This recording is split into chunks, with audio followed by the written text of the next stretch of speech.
Class 9 chapter 2 class 9 physical feature of India.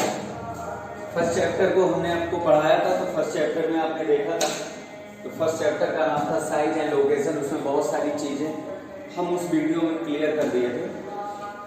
तो इसमें जो थोड़ी बहुत सारी चीज़ें हैं वो आप पढ़ सकते हैं, बहुत छोटी चीज़ें बची थी और मैक्सिमम मैंने 80% 90% इसको कवर कर दिया था और बस ऑब्जेक्टिव 2-1% के क्वेश्चन रह गए थे और इसलिए अब हम सेकेंड वीडियो में देख रहे हैं। सेकेंड चैप्टर, फर्स्ट चैप्टर तो क्लियर ही है, उसमें बहुत सारी चीज़ें आ गई थी। अब फर्स्ट चैप्टर के बाद जो सेकेंड चैप्टर है उस टॉपिक का नाम है आपका physical feature of India. Physical feature of India जिसका मतलब होता है कि भारत की भू आकृति कैसी है, भारत की देखने में कैसा। पहले तो आपने भारत को देखा था पहले टॉपिक में, पहले वीडियो में, कि भारत की सिचुएशन कहाँ है, वो दिखता कैसे है और फिर उसकी स्थिति कहाँ है, जिसमें आपको जियोग्राफिकल स्थिति और एक पॉलिटिकल सिचुएशन, जियोग्राफिकल सिचुएशन दोनों आपको बताया गया। लैटिट्यूड बताया गया, लॉन्गिट्यूड बताया गया। लैटिट्यूड लॉन्गिट्यूड के बाद फिर आपको इतना बताने के बाद उसमें उसकी स्थिति को फिर दुनिया के सारे देशों में किस प्लेस पे वो है according to area, according to their population, जनसंख्या के आधार पर उसका कौन सा स्थान है और एरिया के आधार पर उसका कौन सा स्थान है। अब हम बात करते हैं फिजिकल फीचर के रूप में भारत की भू आकृति कैसी है। तो भारत की भू आकृति की अगर हम बात करते हैं तो इसके लिए हम अगर एक इंडिया को हम देखें ओवरऑल, तो इंडिया को देखने में दो चीजें समझ में आती हैं। वो की ये होती है कि इसकी फिजिकल फीचर में कौन सी सिचुएशन बनी है, कौन कौन सी चीजें मिलकर बनी है, और इसकी भू आकृति को देखने के बाद हम ये देखते हैं कि इसमें हार्डेस्ट स्टोन से लेकर के और एकदम सॉफ्ट स्टोन तक की चीजें मिली पड़ी है। कहने का मतलब ये है कि हम भारत की भू आकृति अगर देखते हैं तो हमको मिलता है प्लेन एरिया, हमको मिलता है माउंटेन, हमको मिलता है डेजर्ट एरिया, हमको मिलता है प्लेट्यू एरिया और हमको मिलता है आइलैंड। ये सारी चीजें भारत की भू आकृति में स्थित है। बाउंड्री, नेबरिंग कंट्री, ये सारी चीजें आपने पहले ही देख लिया। नेबरिंग कंट्री कौन सी थी, किसने सबसे बड़ा बाउंड्री शेयर किया था, ये सारी चीजें। अब बात यहाँ पे जो हो रही है वो ये हो रही है कि भारत का फिजिकल फीचर कैसा है, यानी वो बना किससे है भारत, लैंड मास उसका कैसा है। तो लैंड मास की अगर बात किया जाए तो लैंड मास की बात अगर हम करते हैं, लैंड मास है वो किस चीज से, मिट्टी से, कैसी क्या चीजें हैं, तो विशाल लैंड मास है, बहुत बड़ी भू आकृति जिसमें बहुत सारी चीजें पाई गई। तो इंडिया के फिजिकल फीचर की बात करें तो plain area, mountain area, desert area, plateau area, island, ये सभी चीजें पाई गई। और ये चीजें जब पाई गई तो इन सबसे मिलकर के ये भारत देश बना है, भारत देश बना। और इस भारत देश की कुछ पर्टिकुलर रीजन अगर देखा जाए तो इस भारत देश की जो कुछ पर्टिकुलर रीजन अगर हम इसको ऐसे रेफरेंस में देखें समझने के लिए, एग्जैक्ट नहीं है लेकिन फिर भी समझने के लिए, इस इंडिया के अगर हम फिजिकल फीचर देखें तो ये पांचों चीज ये इसमें पाई जाती है। माउंटेन एरिया इसके नॉर्थ साइड में, डेजर्ट एरिया राजस्थान साइड, इसके बाद प्लेट्यू एरिया इसके बीच में, इसके बाद बात करें आइलैंड की तो यहाँ पे पूरा फिजिकल फीचर के अंतर्गत इस भारत को हम कितने भागों में क्लासिफाई कर देते हैं। सबसे बड़ा जो एरिया इनका निकल के आता है वो इस पूरे एरिया का आधा लगभग plain area. Number 1 mountain area हो गया, डेजर्ट एरिया हो गया, प्लेट्यू एरिया हो गया, प्लेन एरिया हो गया, आइलैंड हो गया, इसके अरेबियन और जो है बंगाल बे ऑफ बंगाल की खाड़ी में इनके आइलैंड हो गए। तो इस तरीके से ये इनका हुआ है फिजिकल फीचर। अब ये फिजिकल फीचर को समझने से पहले एक और चीज समझते हैं। हम समझते हैं अर्थ जो होती है, अर्थ की क्रस्ट, जो इसका ऊपरी पटी है, ऊपरी जो लेयर है उसको हम बोलते हैं क्रस्ट। और इन क्रस्ट का जो सिचुएशन है, इसका ऊपरी लेयर अर्थ का क्रस्ट कहलाता है, फिर मेंटल कहलाता है, फिर कोर कहलाता है। आगे के क्लासेस में ये सारी चीजें क्लियर होंगी। क्रस्ट एरिया में क्रस्ट कहलाता है अपर लेयर, फिर मेंटल, फिर कोर और ये सारी चीजें। तो इंडिया का ये जो लैंड मास है, बहुत जो ये क्रस्ट बना है, ये बहुत ही जियोलॉजिकल टाइम से बना। आज से ये चीजें नहीं बनी। एक लेयर सॉइल का बनने के लिए 100 साल लग जाते हैं। तो अगर इस तरीके की फिजिकल फीचर बनी है, माउंटेन बनना है, प्लेन एरिया बनना है, डेजर्ट एरिया बनना है, तो इनको बनने में बहुत जियोलॉजिकल टाइम, कहने का मतलब है एक भू वैज्ञानिक एज होता है, वो जियोलॉजिकल टाइम होता है। उस जियोलॉजिकल टाइम में धीरे धीरे धीरे धीरे ये पूरा फिजिकल फीचर बनकर तैयार हुआ और आज आपके सामने है, जिसमें आपको ये मेनली ये सारी चीजें दिखती है। लेकिन यहाँ पे फिजिकल फीचर ऑफ इंडिया समझने से पहले कुछ चीजों को आपको समझना है। इंडिया को कुछ देर के लिए आप भूल जाए, हम कुछ और चीजों को समझेंगे अर्थ के रेफरेंस में, पृथ्वी के रेफरेंस में।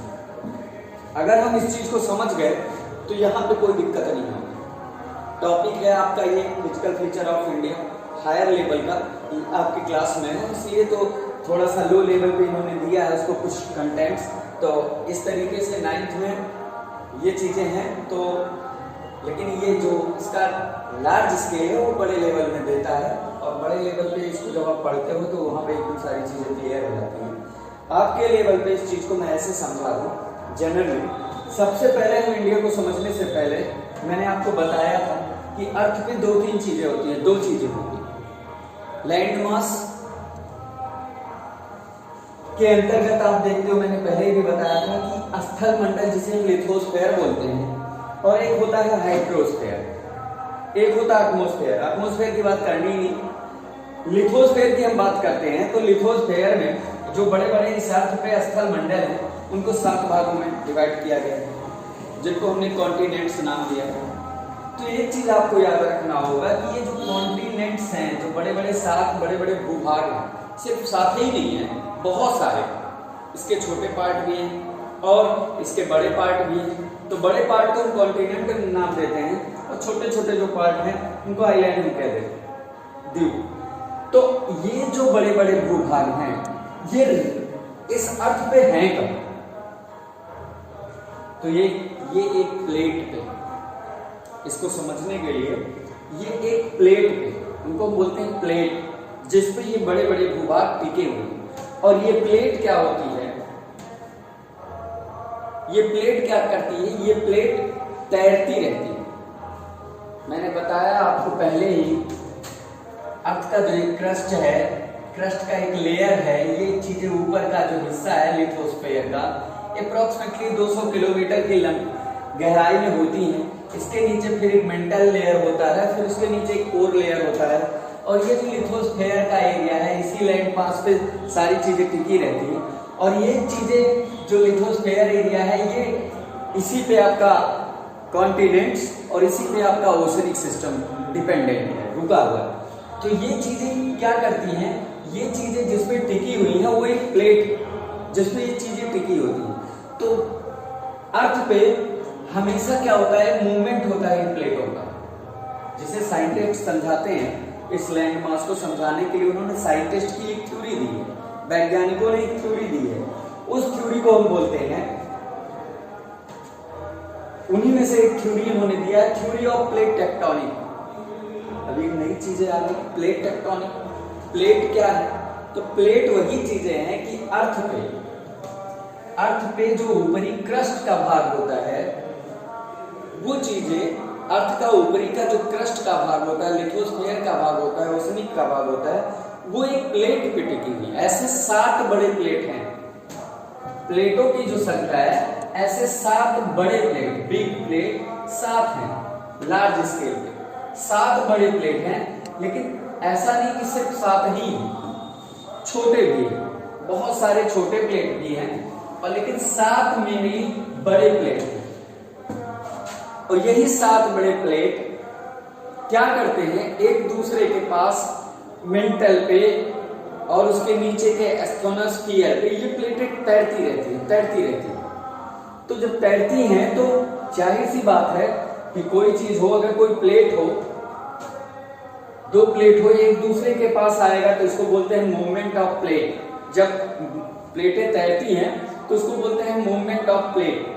प्लेटों का तैरना, प्लेटों का एक स्थान से दूसरे स्थान पे चलना, ये हमेशा होती रहती है। लेकिन इसमें जब मूवमेंट ऑफ प्लेट में जब दो प्लेटें एक दूसरे के पास आ जाती हैं, मूवमेंट ऑफ प्लेट में जब दो प्लेटें एक दूसरे के पास आ जाती हैं तो उनको बोलते हैं कन्वर्जेंट बाउंड्री।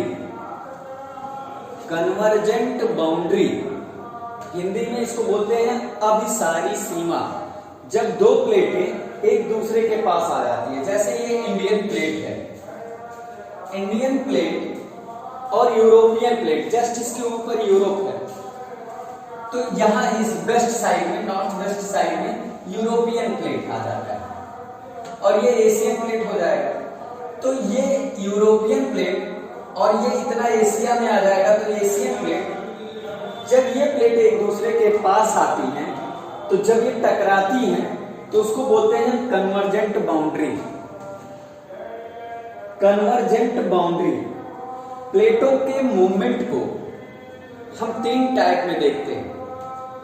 प्लेटों के मूवमेंट को हम तीन टाइप में देखते हैं। फर्स्ट टाइप में मूवमेंट क्या होता है? कन्वर्जेंट बाउंड्री होती है, एक दूसरे के साथ ही टच करते हैं, उनको बोलते हैं कन्वर्जेंट बाउंड्री। दूसरा मूवमेंट होता है डाइवर्जेंट बाउंड्री। इसमें एक प्लेट दूसरे प्लेट से बिल्कुल अलग हटती है, एक प्लेट दूसरे प्लेट से अलग हटती है तो उसको बोलते हैं डाइवर्जेंट बाउंड्री। हिंदी में उसे बोलते हैं अपसारी सीमा। अपसारी सीमा। और ये होता है डाइवर्जेंट बाउंड्री। एक प्लेट दूसरे प्लेट से हट रही है, एक प्लेट दूसरे प्लेट से टच कर रहा है और एक प्लेट दूसरे प्लेट के बगल से खिसक रहा है, जिसे बोलते हैं तीसरा movement of plate is known as transform boundary. तीसरे प्लेट को हम बोलते हैं, हिंदी में उसको बोलते हैं रूपांतरण सीमा। एक प्लेट दूसरे प्लेट से जब टच होके, एक दूसरे से टच होके निकलता है आपस में सट करके, तो उसको हम बोलते हैं ट्रांसफॉर्म बाउंड्री। तो convergent boundary, divergent boundary and transform boundary, ये तीन टाइप की बाउंड्री होती है। और ये चीजें कब होती हैं? जब प्लेटों का मूवमेंट होता है। अब प्लेट क्या है, मैंने पहले समझा, प्लेट ऐसी चीजें होती हैं जिसपे कॉन्टिनेंट्स, लैंड मास, ओशन और ये सारी चीजें जिसपे टिकी हो। ऐसा तो है नहीं कि जो समुद्र है, समुद्र बना पड़ा है तो समुद्र के नीचे कोई तल नहीं है, इसके नीचे एक तल है, इसके नीचे एक लेवल है, इसके नीचे एक तल है, गहराई है, उसके नीचे एक मिट्टी है। तो ऐसा सिचुएशन में समुद्र, और अगर इसको आप ऐसे देखो समझने के लिए, तो मान लिया अर्थ है, तो अर्थ पे यहाँ पे माउंटेन है, सागर है, प्लेन एरिया, सभी कुछ है। लेकिन ये सब चीजें किस पे टिकी हुई हैं? प्लेट पर। इसको अगर एग्जांपल के दृष्टिकोण से हम देखें तो मान लिया ये डस्टर है और ये डस्टर मान लिया एक प्लेट है। अब इसी डस्टर पर अगर कोई माउंटेन आ जाए, ऐसे ऊपर उठ जाए, तो उसको हम माउंटेन बोलेंगे। इसी डस्टर पर ये देखो गैप है, यहाँ पे गैप है, इसको हम ओसनिक बोल दिए। इसी डस्टर पर कोई ऐसे, इसी के थोड़ा सा नीचे कोई पैरेलल हो, प्लेन एरिया हो, तो उसको हम प्लेन एरिया बोलेंगे। अब ये डस्टर है, ऐसे 7 डस्टर अर्थ पे हैं बड़े। अब ये 7 डस्टर को हम, ये सीधे सभी को हमने क्या बोल दिया? प्लेट बोल दिया। क्यों? क्योंकि ये प्लेट किसी ऐसे चीज पे मूवमेंट कर रहा है। अब इसी पे माउंटेन है, इसी पे ओशनिक है, इसी पे प्लेन एरिया है, इसी में पठार है, इसी में डेजर्ट, सब ऐसे टहल रहे हैं।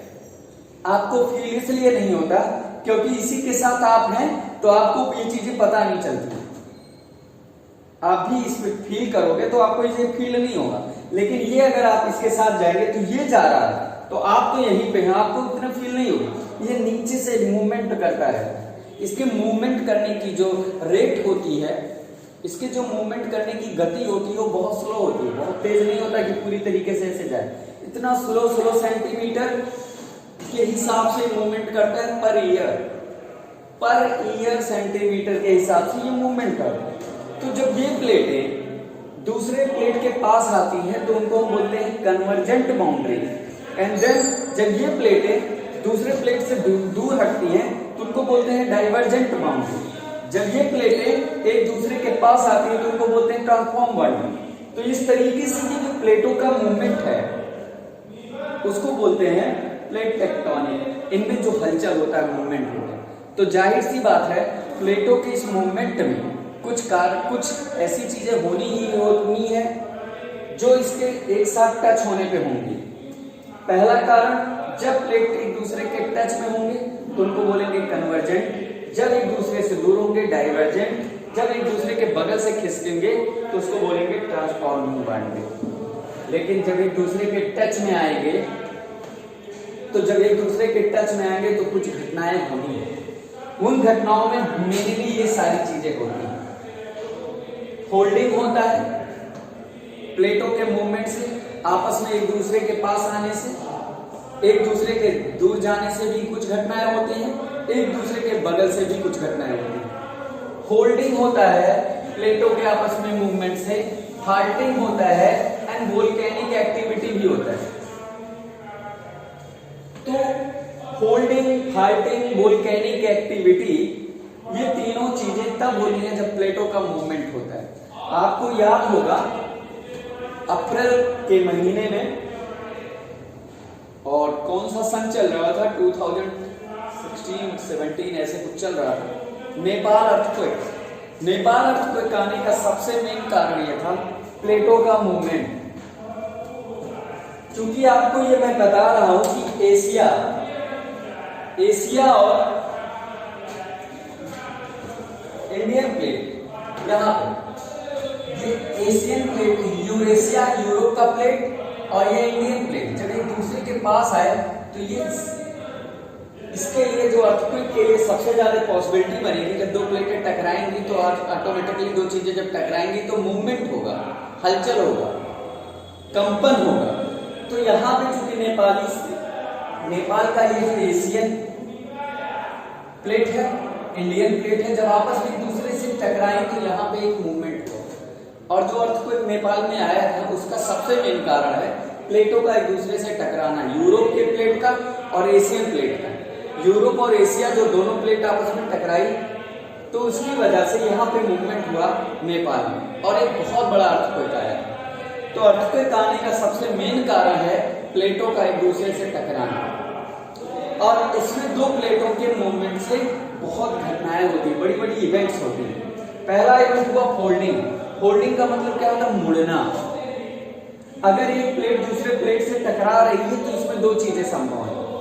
एक प्लेट दूसरे प्लेट पे, जो हल्की प्लेट होगी वो नीचे जाएगी, जो भारी प्लेट होगी ऊपर चढ़ेगी, ये फोल्ड आ जाएगा। टकराने से क्या होता है? मोड़ आ जाएगा।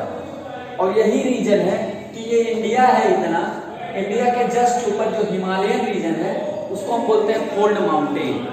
प्लेटों का टकराना, उधर से यूरोप का प्लेट और इधर से एशिया प्लेट, जब ये टकराई इंडियन प्लेट तो वहां के बीच में एक फोल्ड बना। फोल्ड मतलब मोड़ बना, और वही मोड़ हिमालयन रीजन के रूप में फोल्ड माउंटेन, इसीलिए उसको कहते हैं मुड़ा हुआ।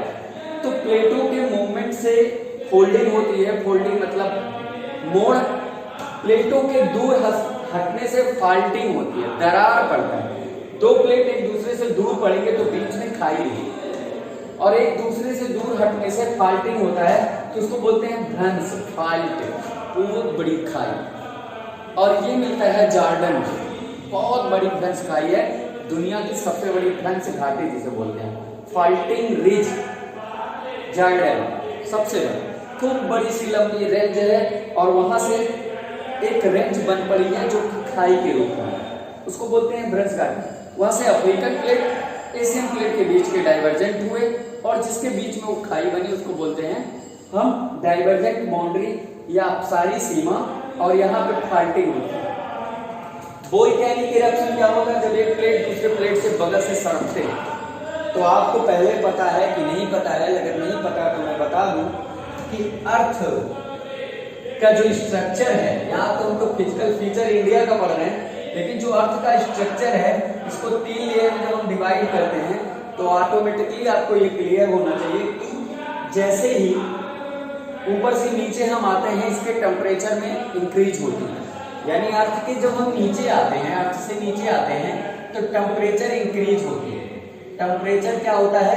इंक्रीज होती है, बढ़ता है टेम्परेचर जैसे ही हम नीचे आते हैं। और टेम्परेचर जब बढ़ता है तो बढ़ने की जो रेट होती है 32 मीटर पर डिग्री सेंटीग्रेड, 32 मीटर की खुदाई करेंगे 1 सेंटीग्रेड टेम्परेचर बढ़ जाएगा।